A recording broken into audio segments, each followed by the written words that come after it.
Hi guys, welcome to this session in Microsoft Excel. In this module, I want to show you how you can use the choose function. First of all, I've got some data on the screen and I want to put a color based on this little table in the color column. So I've got 1, 2 and 3 and then there's colors there. Now I could use the VLOOKUP, which I'll do just very quickly, equals VL, press tab. So I'm going to look at that cell, do a comma. I'm going to look at this table, which I need to lock or name. I'll just press F4 on that because I need to lock it. Comma. I want column 2 of this table. Comma.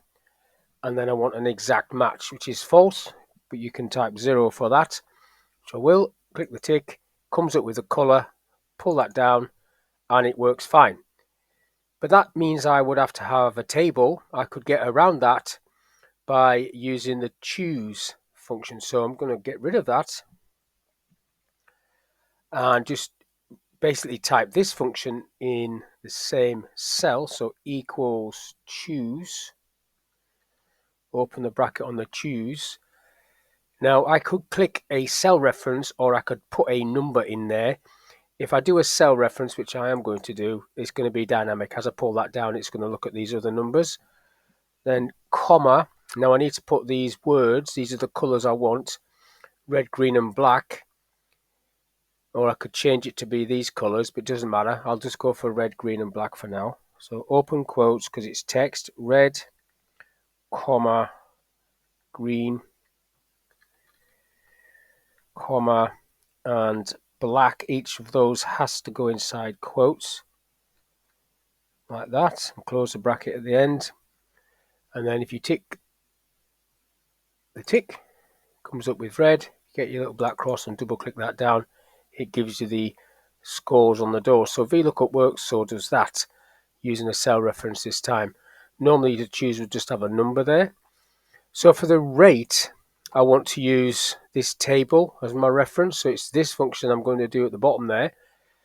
Again, I'm going to use dollar signs. Could have named the table, but here we go. Equals choose. Open the bracket. Still clicking on the same cell reference, comma, but now I need to click on the options in these cells. So if I click on that one, hold my control key down and click on the next one and then the next one, and then each of these need to be dollar signs. So if I highlight the 3 of them and press F4 to lock those, otherwise when you pull this down it won't work, you'll get error messages. Close the bracket on that, click the tick so it gets good, get the little black cross, double click it down, undo that, don't double click it down, pull it down so it doesn't overwrite these.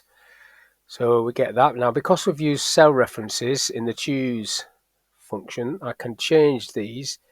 So instead of poor, I could put not good. And then that will change over here because it's looking at this cell. So that's all I want to talk about in this little video, how you can use the choose function to populate a column based either on a cell or a word that you type. So hopefully that little video was of use. Thank you for your time and I'll catch you in the next one.